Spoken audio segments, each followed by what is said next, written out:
प्राप्ति कार्यक्रम में आपका स्वागत है।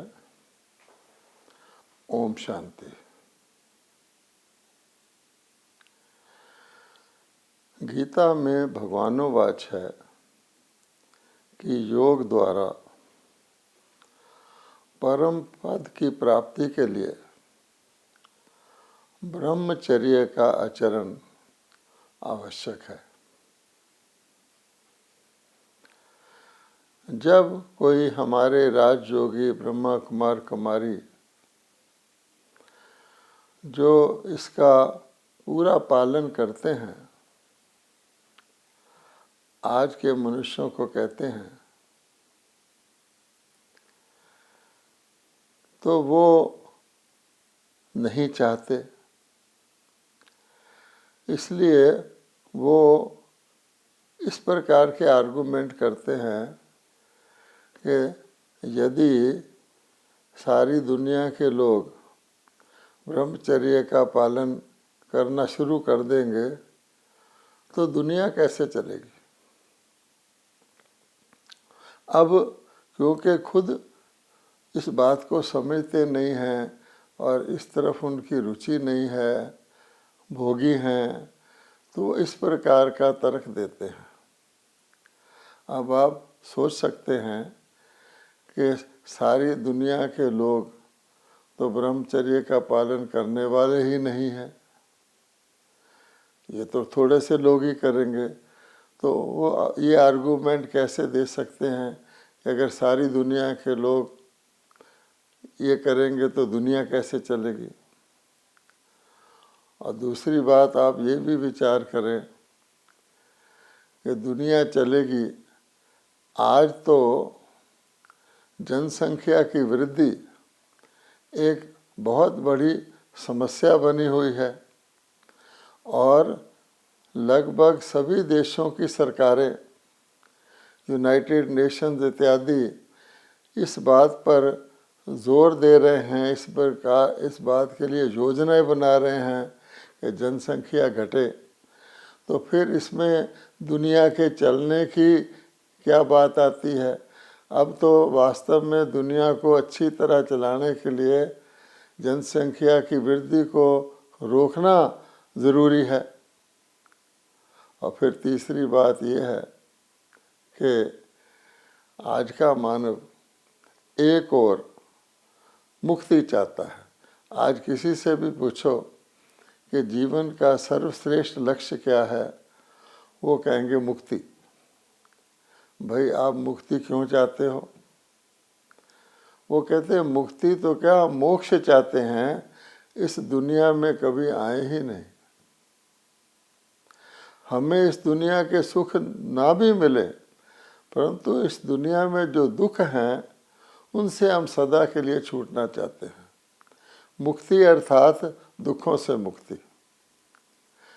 कहा जाता है कि दुख में सिमरन सब करे, सुख में करे ना कोई। कोई स्वर्ग या सतयुग में तो मुक्ति नहीं चाहेगा। अब आप सोचिए कि एक और तो वो अपने लिए मुक्ति मांग रहे हैं कि हम इस दुनिया से सदा के लिए छूट जाए, फिर वो ऐसा क्यों करते हैं कि बेचारी नई आत्माओं को इस दुनिया में जन्म दे, यानी ब्रह्मचर्य का पालन ना करके नई आत्माओं को इस दुनिया में लाएं। इसका तो विचित्र अर्थ होता है कि मैं तो आग से भागना चाहता हूँ पर अपने बच्चों को आग में झोंकना चाहता हूँ। तो किसी भी हिसाब से ये बात बैठती नहीं है, लेकिन क्योंकि उनको नहीं करना होता तो इस प्रकार के यथार्थ तर्क देते हैं। वास्तव में एक लिहाज से उनका दृष्टिकोण भी सही है, क्योंकि ये जो भगवान की आज्ञा है ब्रह्मचर्य का आचरण करना या पालन करना, ये उनकी आज्ञा केवल सच्चे ब्राह्मणों के लिए है। वो ब्राह्मण जो परमात्मा ने स्वयं रचे थे, जिसको हम कहते हैं ब्रह्मा मुख वंशावली ब्राह्मण। 5000 साल पहले भी भगवान ने सच्चे ब्राह्मणों को अडॉप्ट किया था या अडॉप्ट करके उन्हें सच्चे ब्राह्मण बनाया था आत्माओं को, और उनको ये आदेश दिया था, क्योंकि ये ब्रह्मचर्य एक बहुत बड़ा विशाल विषय है। तो भगवान ने 5000 वर्ष पहले भी किया था और पुनः वो आदेश देते हैं। क्या देते हैं कि ब्रह्मचर्य का ये सारथ अर्थ है आदिदेव ब्रह्मा द्वारा सिखाया हुआ आचरण। किसके लिए? दैवी गुण धारण करके देवी देवता बनने के लिए। तो ये आदेश जो गीता में भी दिया गया है और जो अब पुनः परम पिता परमात्मा दे रहे हैं, गीता में तो बहुत ही बिल्कुल सबसे ज़्यादा स्ट्रॉन्ग शब्दों में कहा गया है काम महाशत्रु है, इस पर विजय पाओ।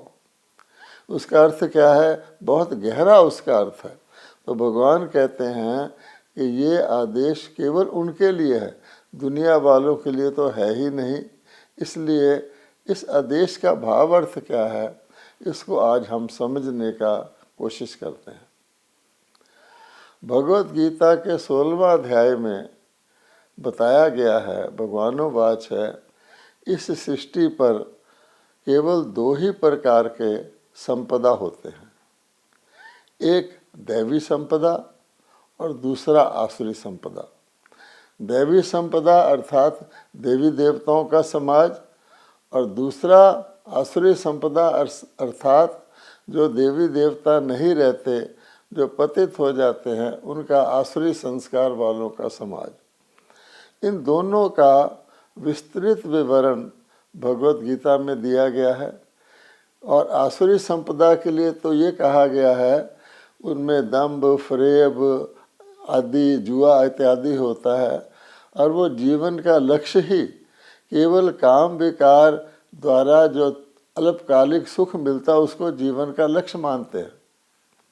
और अगर आप आज की दुनिया में देखें तो आप वास्तव में ऐसा ही पाएंगे, ये जो भोगी लोग हैं, विषय भोगी लोग हैं, वो ऐसा ही समझ करके सारा जीवन जीते हैं।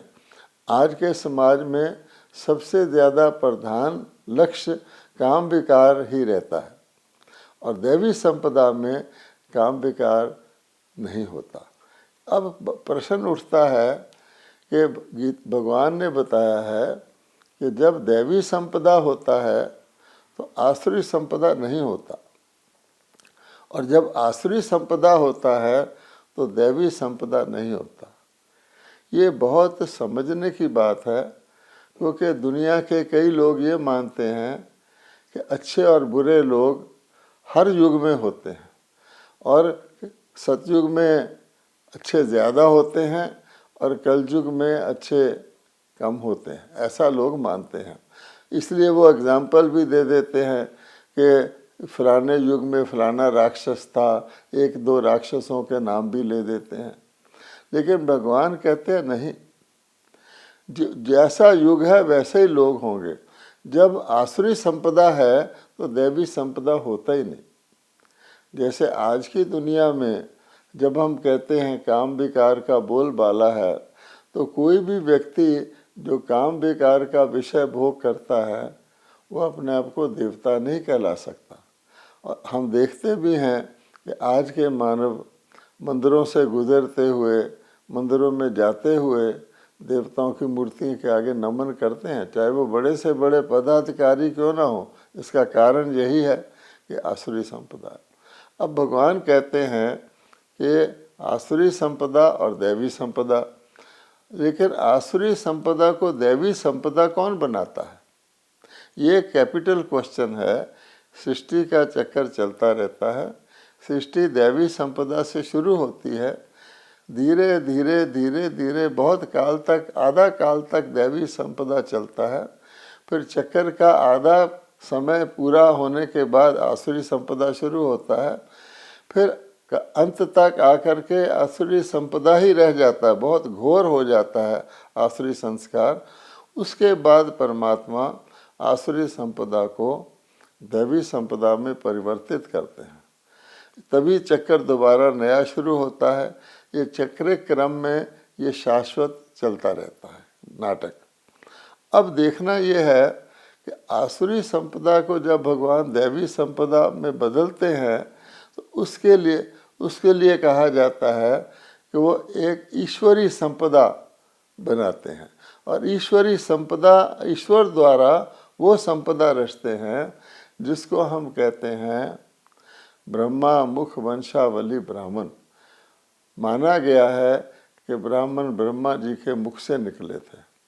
अब मुख से निकले का अर्थ क्या हो सकता है कि ऐसे नहीं कि वो उनकी कुख वंशावली संतान थे, उनके बच्चे थे वो शारीरिक तौर पे, बल्कि मुख के ब्रह्मा के मुख के द्वारा परमात्मा ने उनको अडॉप्ट किया, आत्माओं को, आसुरी संस्कार वालियों को, उनको दैवी संपदा बनाने के लिए। अब जब अडॉप्ट किया उनका नाम फिर ब्राह्मण पड़ता है। ब्रह्मा जी के मुख द्वारा रची हुई ईश्वरी संपदा जो एक आध्यात्मिक उनकी कुल है, उसको वो ब्राह्मण कहते हैं। और ये ब्राह्मणों के लिए ये सारे आदेश हैं। ब्रह्मचर्य मैंने ब्रह्मा जी के द्वारा सिखाया हुआ आचरण जिससे देवता बनते हैं। इसलिए इसमें जो पहला कदम है वो ये बताया जाता है कि पवित्रता का धारणा अर्थात ब्रह्मचर्य का पालन, क्योंकि देवता बनना है तो देवताओं में तो अपवित्रता या विकार होते ही नहीं। अब जब ये बात कही जाती है तो आज की दुनिया के लोग इसको असंभव मानते हैं कि वो कहते हैं कि आज की दुनिया में तो घर गृहस्थ छोड़कर कुछ चले जाने वाले सन्यासी ही इस प्रकार की धारणा कर सकते हैं। ये कैसे हो सकता है कि सारे समाज के सारा संपदा पवित्रता की धारणा कर ले? ये तो हो ही नहीं सकता। आग और कपूस इकट्ठे नहीं रह सकते। इसको वो असंभव मानते हैं। लेकिन भगवान कहते हैं कि जो मनुष्यों के लिए असंभव है मैं अपने बच्चों के लिए बहुत आसान करके बताता हूँ। और इसका भी उदाहरण हमारे शास्त्रों में, हमारी परंपरा में है, लेकिन लोगों ने उस पर कभी ध्यान नहीं दिया है। तो ब्रह्मा द्वारा सिखाए हुए आचरण में भोजन का बहुत महत्व है। इसीलिए ब्रह्मा के नाम के साथ ब्रह्म भोज भी कहा जाता है। आजकल तो ब्रह्म भोज को एक कोई खाने पीने की बहुत बड़ी पार्टी के रूप में देखा जाता है, परंतु वास्तव में ये शिव परमात्मा का ब्रह्मा द्वारा सिखाया हुआ शुद्ध भोजन करने की विधि है जिससे मन पर अच्छा असर पड़ता है। अन्न का मन पर बहुत असर होता है। इसलिए कहा गया है कि आज भी लोग देखेंगे आप ब्राह्मणों को भोजन कराने को पुण्य मानते हैं। वो तो उस ब्रह्मा भोजन का एक यादगार है, लेकिन ब्रह्म भोज का अर्थ है परमात्मा की याद में रहकर बनाया हुआ, परमात्मा की याद में रहकर सेवन किया हुआ वो सात्विक अन्न जिससे मन की शुद्धि होती है। इसी प्रकार से कहा जाता है अन्न दोष बहुत बड़ा हानि करता है आध्यात्मिक प्रगति में। इसके साथ साथ संग दोष भी गिना जाता है कि बुरे आदमी का संग रखने वाला सत्संग नहीं कर सकता, और सत्संग करने वाले को अर्थात परमात्मा का संग करने वाले को बुरे का संग छोड़ना पड़ता है। इसलिए आजकल लोगों ने उस बात को गलत ढंग से समझ लिया है। सरकार ने अनटचेबिलिटी को, छूत छात को सरकारी तौर पे बैन कर दिया है, परंतु वास्तव में छूत छात का गलत अर्थ ले लिया गया है। ज़माने के साथ साथ ये हो गया कि ब्राह्मण जाति वाले जो थे वो एक दूसरी जाति जो नीचे की जाति वाले था वो उसको छू ले तो उसको खराब मानते थे। तो वास्तव में ये छूत छात इस प्रकार की नहीं थी, लेकिन भगवान ने कहा था जो सच्चे ब्राह्मण हैं उनको शूद्र अर्थात 5 विकारों से ग्रसित आत्माओं का संग नहीं करना चाहिए। और अगर 5 आत्माओं के ग्रसित आत्माओं का संग करेंगे तो उसका उल्टा रंग उन पर लग जाएगा, इसलिए उनकी आध्यात्मिक उन्नति में गिरावट आएगी।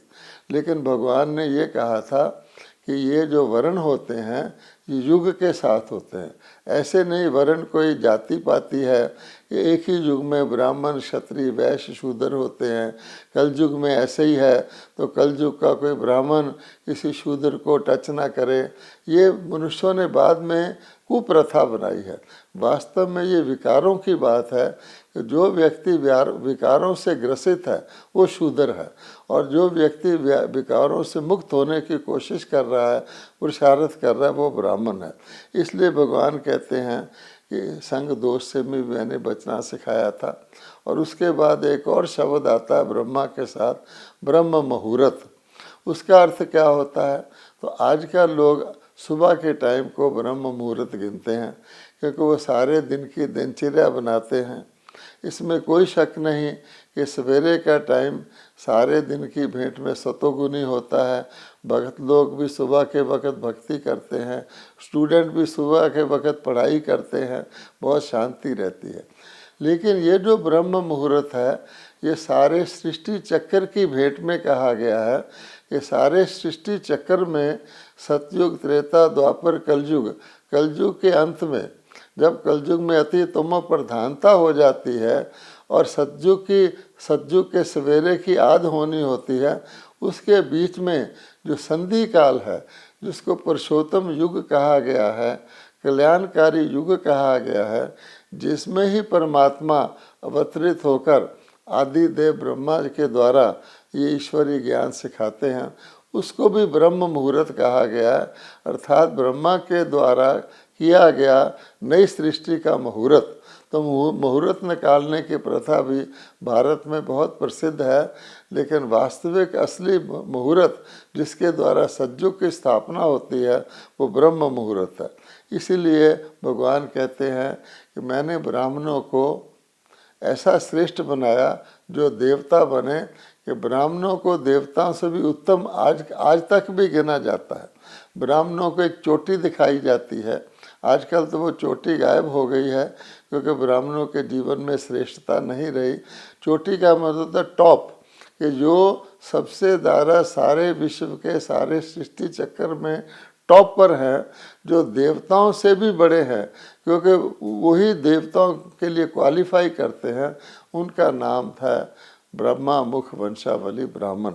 और इसलिए आज भी आप देखेंगे जब वंदना करते हैं तो देवताओं से पहले ब्राह्मणों की वंदना करते हैं, क्योंकि ब्राह्मण ही जाके देवता बनते हैं। देवताओं को देवता बनने के लिए परमात्मा ब्राह्मण बना के ही क्वालिफिकेशन देते हैं। इसलिए हम हमेशा कहते हैं ब्राह्मण देवी देवाय नमः, यानी ब्राह्मण ही देवी देवता बनते हैं, इसलिए पहले ब्राह्मणों को नमः कर भगवान करवाते हैं। और इसलिए सतयुग में बिल्कुल निर्विकारी दुनिया हो जाती है, और वो निर्विकारता की चरम सीमा परमात्मा आके ब्राह्मणों द्वारा सिखाते हैं। एक और बात है, वो ये है कि हमारे समाज ने ब्राह्मणों को केवल पुरुष गिन लिया है। वो जहाँ भी कहीं देखेंगे आप तो पुरुष को ही ब्राह्मण गिना जाता है।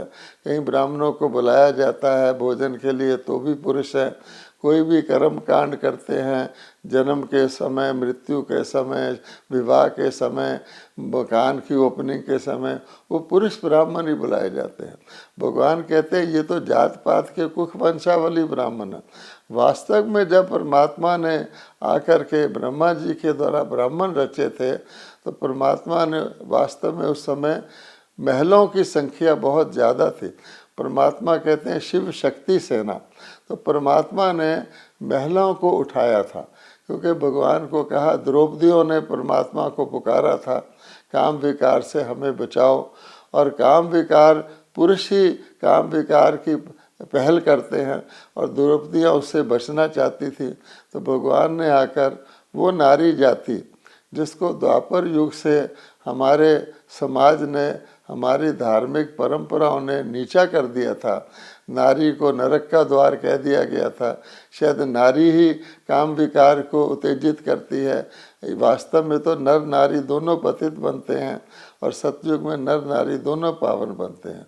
इसलिए वो जो बैलेंस पुरुषों की फेवर में समाज ने टिल्ट कर दिया था, हर बात में नारी को नीचा कर दिया था, उसको दोबारा वापस लाने के लिए परमात्मा संगम युग पर जो ब्राह्मण सेना रचते हैं, ब्राह्मण शिव शक्ति सेना, उसमें मात्रा यानी मेजॉरिटी ब्राह्मणियों की होती है, जिसको आज हम ब्रह्मा कुमारी की शक्ति सेना के रूप में देखते हैं। और ये एक वास्तविकता भगवान ने धरती पर स्थापित की है पिछले 80 साल से, कि परिवारों में रहते हुए, विवाहित रहते हुए और बिना परिवारों के भी रहते हुए लाखों परिवार परमात्मा ने ब्राह्मण ब्राह्मणियों के, जिसको हम ब्रह्मा कुमार कुमारियों के रचे हैं, जो राजयोग के द्वारा अर्थात परमात्मा द्वारा आत्मा, अपने आप को आत्मा मानकर परमात्मा को साथ याद जोड़ने के लिए, जिसको हम कहते हैं रूहानी याद की यात्रा का अभ्यास करते करते करते करते आज वो सारे परिवार काम विकार से तो कम्प्लीटली मुक्त हो चुके हैं, अन्य विकारों से छुटकारा पा रहे हैं।